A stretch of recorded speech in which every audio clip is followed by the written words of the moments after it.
Welcome to our deep dive, and today we're all about helping your child thrive by understanding their brain. That's right. We're going to be cracking open the whole brain child. By Daniel J. Siegel and Tina Payne Bryson. It's a fantastic book Yeah. for navigating those tricky parenting moments and really turning meltdowns into opportunities for growth. A GPS for parenting. Exactly. Okay. And it's not just about discipline. Right. It's about really understanding the why behind your child's behavior. Okay, so let's unpack one of the book's core concepts, which is integration, Yes. which sounds very technical. It does. But it's really just about helping the different parts of your child's brain work together. In harmony. Yeah. Yeah, think of your child's brain as a bustling city. Okay.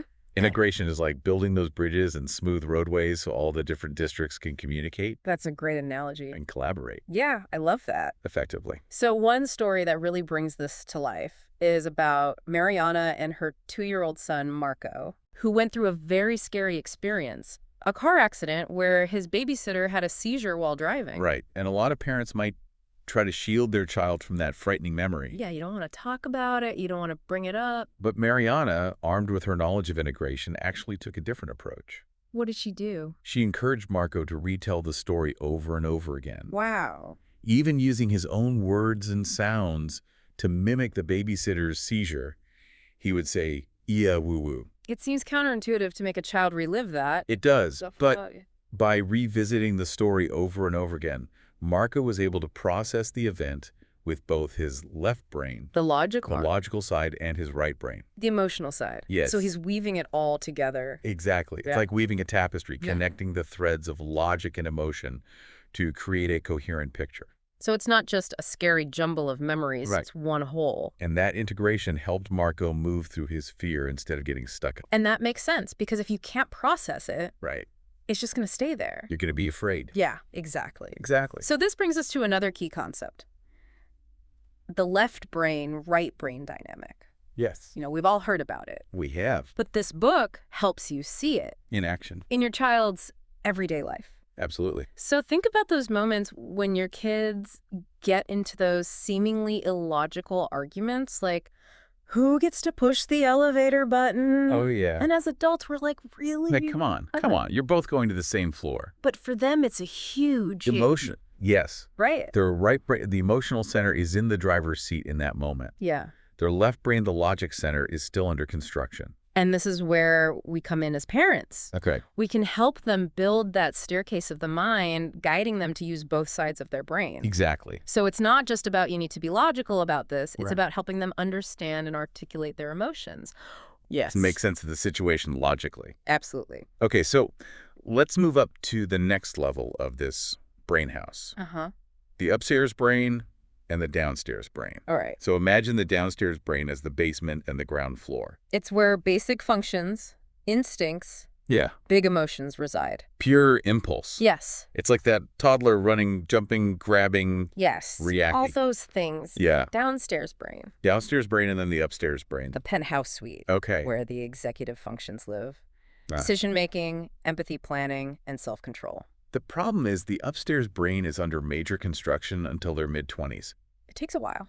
Yeah. So it's like they're trying to run a company Right. with half the office still under renovation. Exactly. And it's not their fault. No, it's not. It's just how it is. It's biology. So the book shares a very relatable story about Jill and her children, Grant and Gracie. Okay. And Gracie accidentally lost Grant's prized crystal, and he was about to erupt. I can imagine. We've all been there. Oh, yes. Witnessing that emotional storm brewing in our child. And, you know, a tantrum is coming. Yes, and in these moments, the amygdala takes center stage.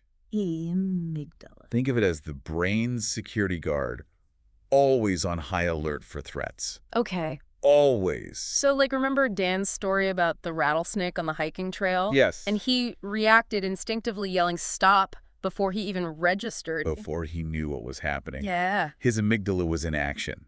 That's super fast. It is lightning fast and focused on survival. But in everyday life, this very sensitive security guard can lead to overreactions. Absolutely. Like your child spills their milk, Right. and it's a full-blown meltdown. Because that amygdala is going, threat. Emergency. Yeah, and so their upstairs brain, the voice of reason, is temporarily offline. It's gone. And they flip their lid. Yes. Another great term from the book. So how do we as parents navigate these moments when our child's downstairs brain is calling all the shots? Yeah, because you can't reason with them at that point. No, you can't reason with the downstairs brain Right. when it's in charge. So we can't magically speed up their brain development. No, we can't. But we can change our response. Absolutely. Okay, so one of the most powerful strategies is connect and redirect. Connect and redirect. I'm intrigued. Tell me more. I mean, this sounds way more effective than just trying to reason with a tiny hurricane of emotions. Yes, because imagine trying to teach someone algebra when they haven't even learned basic math. Right. That's what it's like trying to reason with a child in the throes of a downstairs tantrum. They don't have the tools yet. They don't. Their world is chaos. Yes. And we're expecting them to solve complex problems. Right. Not going to happen. Not going to happen. Okay, so instead of logic and lectures, we need to connect with their right brain. Yes. Their emotional center. Acknowledge their feelings, validate their experience, Right. and offer comfort. This doesn't mean giving in to their demands. No, it doesn't. But it's about creating that safe space for them to feel heard and understood.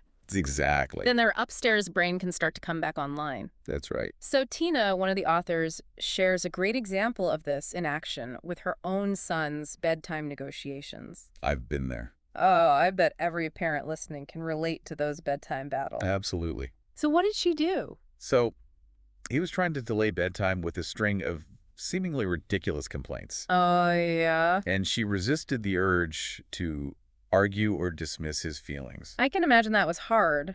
It is. When you're tired. Yes. But she connected with his right brain by saying things like, "It sounds like you're really disappointed that your birthday isn't sooner." Okay. It's hard when you have a lot of homework. So she met him where he was emotionally before trying to redirect his behavior. Exactly. And did it work? It did. Within minutes, he was calm and back in bed. That's amazing. Connecting before redirecting, it's like speaking their language before teaching them a new one. And this really highlights the power of attunement. Yes. That deep emotional connection where our children truly feel seen and understood, like you're building a bridge of trust Absolutely. between their world and ours. And remember, attunement isn't just for meltdowns. It's a way of being with our children in every interaction. Okay. When we tune into their emotions, Yeah. we strengthen that parent-child bond and create a foundation for resilience. But what about those times when emotions are so intense that even connecting feels impossible? Like a Category 5 hurricane has made landfall in our living room? Right. And sometimes a child just needs to ride out that emotional storm. Okay. And our job is to be the safe harbor, Yeah. providing a calm presence Yeah. without judgment or criticism. Okay. We can offer a hug, Yeah. a quiet space, or simply sit with them until the storm passes. Like being the lighthouse in their storm. Yes, a beacon of stability and love. I like that. And once the waves have calmed, we can use that opportunity to talk about what happened, Right. help them make sense of their feelings, and even brainstorm coping strategies for next time. So you're turning these challenging moments into valuable learning experiences. Exactly. And that's the essence of the whole brain approach. Yeah. Seeing those everyday struggles, not as failures, but as opportunities for growth and connection. And that's a really important mindset shift It is. for parents to have. Now let's dive into another powerful strategy. Name it to tame it. Okay, name it to tame it. I like the sound of that. It's a good one. So tell me more. This strategy taps into the power of storytelling Okay. to help children process big emotions. Interesting. It's about bringing together the right brain and the left brain, weaving those threads of emotion and logic. So I remember when my daughter Bella developed a phobia of flushing the toilet. Oh. It turned out to be linked to a memory she didn't even consciously recall. So it was a classic example of an implicit memory, an unconscious emotional imprint from the past influencing her present behavior. Exactly. And her father, Doug, instinctively used the name it to tame it technique. He sat with Bella and encouraged her to tell the story of what had happened, helping her fill in the details and validating her feelings. Good. And by repeatedly revisiting the story, Bella was able to integrate that scary experience with the logical understanding of how toilets work. Right, so it's like she rewrote the script in her mind, replacing fear with understanding. So storytelling helped Bella's brain create a new narrative. Yes. One where the fear no longer had control. That's right. That's amazing. And it's not just about talking, it's about listening too. Right. Really tuning into the stories our children are telling us, both verbally and non-verbally. Right. Every interaction is a chance to connect, to understand, Yeah. and to build that staircase of the mind. So we've covered a lot of ground already. Integration, the left brain, right brain dynamic, the upstairs and downstairs brain, Yes. the amygdala and the power of storytelling. They have. So before we move on, what's one key takeaway you want listeners to really grasp? Well, I think the most important thing is to remember that your child's brain is under construction, and your responses are the building blocks every interaction. Wow. Every challenge is an opportunity to help them integrate their experiences, build resilience, Yeah. and create a solid foundation for emotional well-being. Every moment is a building block. Yes, it is. That's powerful. It is. Welcome back to our deep dive into the whole brain child. We're going to be unlocking the secrets of memory, Okay. those hidden forces that can shape your child's behavior in ways you might not even realize. Really? Yeah, we're going to be going beyond those like remember when moments Okay. and delving into the fascinating distinction between implicit and explicit memory. Okay, I have to admit, when I first heard those terms, I was like, what? This is a little technical. Yeah, my eyes glazed over a bit. I understand. But this book explains them in such a clear, relatable way. It does. It's really eye-opening. Absolutely. So how about we break it down? Okay, so think about how you change a diaper. Oh, okay. You probably don't consciously think about each step anymore. No. You just do it. That's implicit memory in action. Unconscious automatic. Okay. Learn through repetition. So it's like riding a bike. Exactly. Once you've learned it, your body just remembers. Your body just knows. Yeah.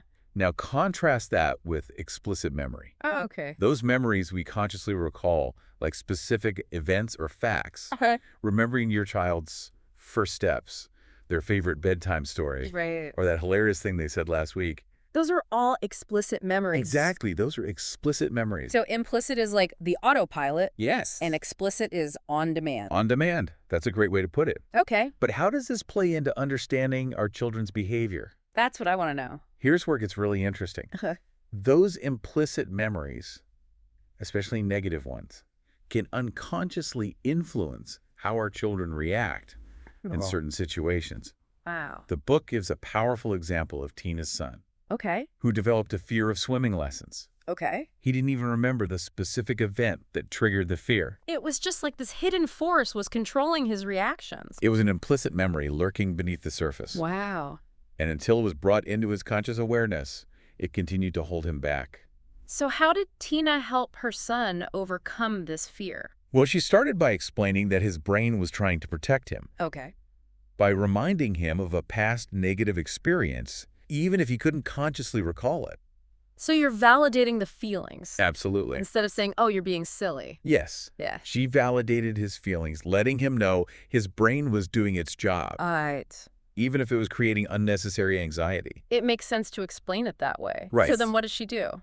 Then she helped him reframe the experience, Okay. focusing on the positive aspects of swimming and encouraging him to create a new, more positive narrative. So by making their implicit memory explicit, Yes, she gave him the power to choose that's right. how he wanted to feel and react. It's like she helped him rewrite the script of his fear, replacing it with courage and confidence. It's really powerful to think about it that way. It is.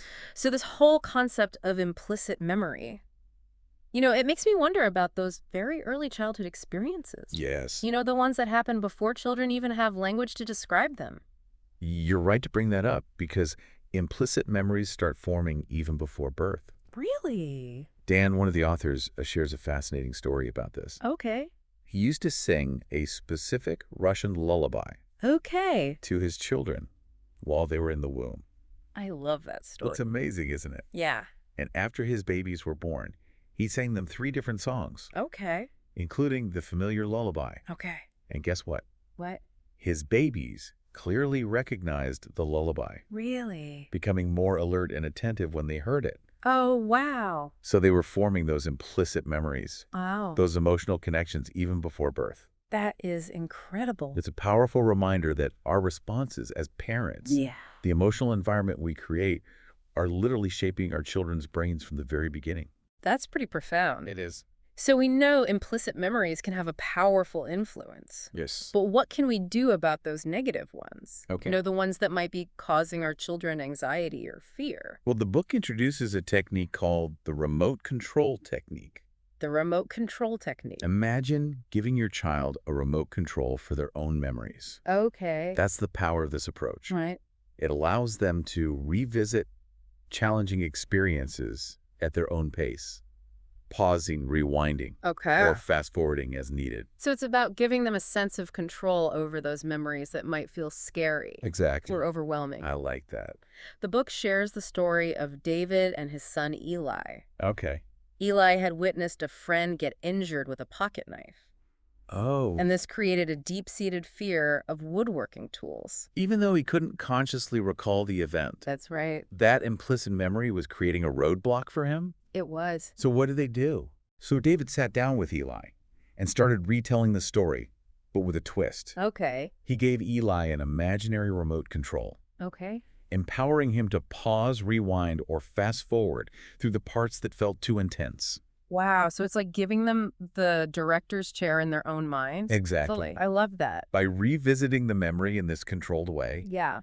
Eli was able to process the traumatic event without feeling overwhelmed. Okay. He could slow down, rewind, and even fast forward through the scary parts, ultimately replacing fear with a sense of mastery. That's amazing. He was rewriting the ending of his mental movie. This remote control technique sounds like a game changer for helping children deal with any kind of difficult experience, from nightmares to bullying to grief. Absolutely. It's about giving them agency in their own healing process. Now, apart from addressing these negative implicit memories, can we also proactively strengthen our children's memory muscles? Oh, Think of it like taking them to the mental gym. that's a great way to put it. So we're talking brain games, memory exercises, that sort of thing? It's exactly. Engaging in activities that involve recalling details, like playing I Spy or having conversations about past events, can boost those memory skills. I remember playing this guessing game with my kids where I'd share 3 things that happened during the day, 2 true and 1 false. Oh, that's fun. And they loved trying to figure out which one was the fib. That's a fantastic example, and as they get older, we can introduce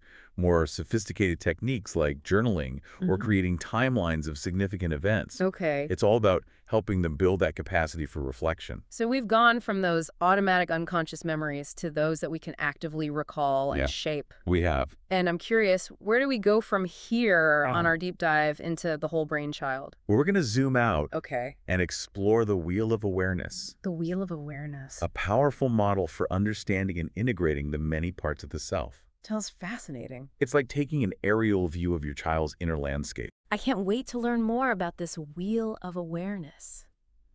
Welcome back to our deep dive into the whole brain child.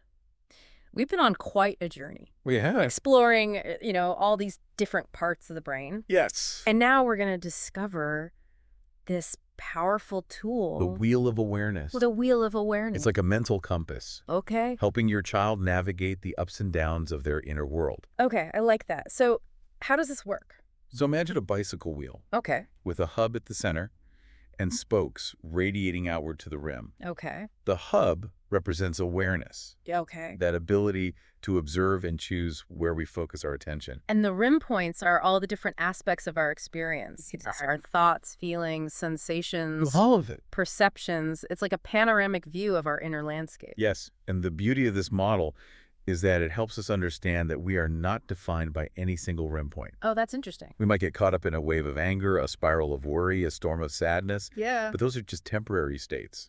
Not our permanent identity. It's like weather patterns. It is, they come and they go. We don't have to get swept away. We don't. And that's where mindsight comes in. Mindsight. That ability to step back, observe those thoughts and feelings Okay. without judgment, and choose where we want to focus our attention. So the book shares the story of Josh, this high-achieving 11-year-old who struggled with perfectionism. Yeah. And he was constantly stuck on these rim points of self-criticism and anxiety. He was confusing feel with and mistaking those temporary states of anxiety for his permanent identity. Because he's so used to feeling that way. He was trapped on the rim of the wheel, Right. unable to access the calm and clarity of the hub.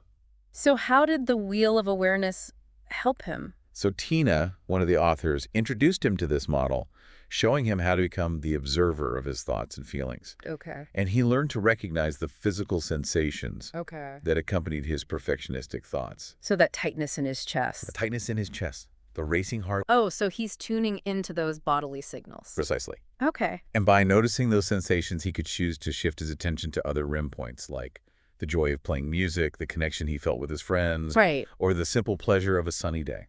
So he's expanding his internal landscape Yes. and recognizing that there's so much more to his experience than just those anxious thoughts. And he didn't have to eradicate his desire to excel. Right. He just needed to integrate it into a more balanced view of himself. And by practicing mindsight, he was literally rewiring his brain for greater resilience. That's right.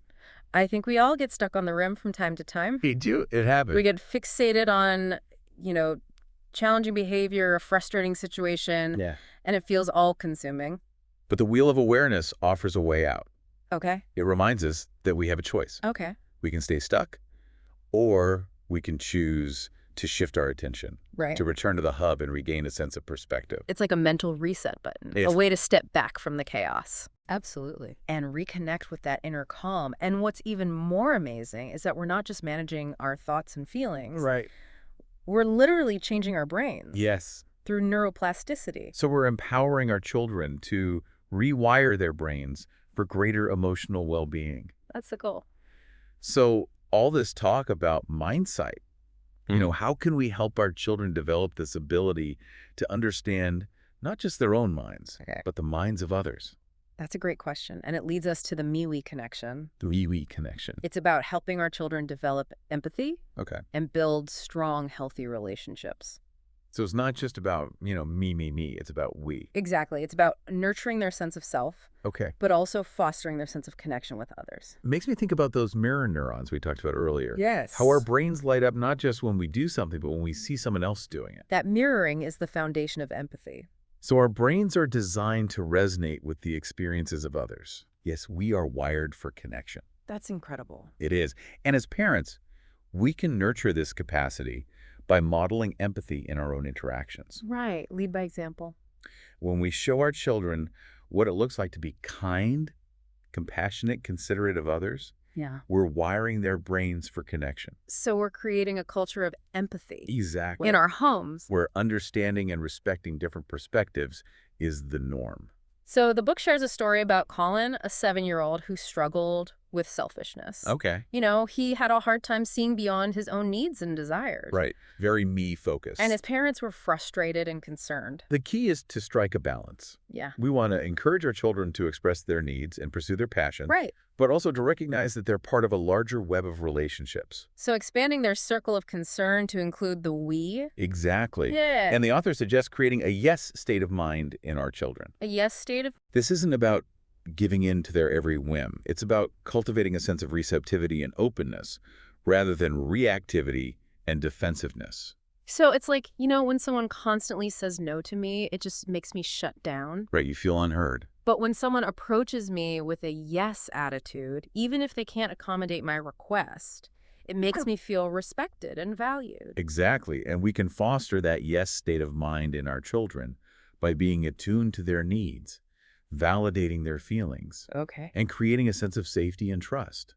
When they feel secure in our love and acceptance, they're more likely to be open to our guidance Okay. and to consider the perspectives of others. This makes me think about how we handle conflict in our families. Yes. Because it's so easy to get caught up in, the heat of the moment and react defensively. It is. But the book encourages us to see conflict not as a failure, but as an opportunity to teach essential relationship skills. That's right. So instead of trying to avoid conflict, we can use those moments to help our children develop empathy, Yeah. communication skills, and the ability to navigate disagreements constructively. It's about teaching them to pause, take a breath, and try to see the situation from the other person's perspective. You're giving them the tools to become peacemakers, Exactly. not just peacekeepers. And remember, we're not just talking about sibling rivalry or squabbles over toys. These are life skills that will serve them well. In all their relationships. With friends, romantic partners, colleagues, even strangers. So we've come full circle, We have. from understanding those inner workings of the brain Yes. to nurturing those essential connections that make us human. It's not about achieving perfect parenting. It's about embracing the messy, beautiful. Yeah. An incredibly rewarding journey of raising whole-brained, compassionate human beings. Well, this has been a truly transformative deep dive into the whole brain child. It's a great book. It really is. And we hope you know these insights have sparked new ideas and inspired you to continue exploring the amazing world of your child's brain. Keep learning. Remember, every interaction, every moment is an opportunity to connect, to teach, and to watch your child blossom into that amazing individual they were meant to be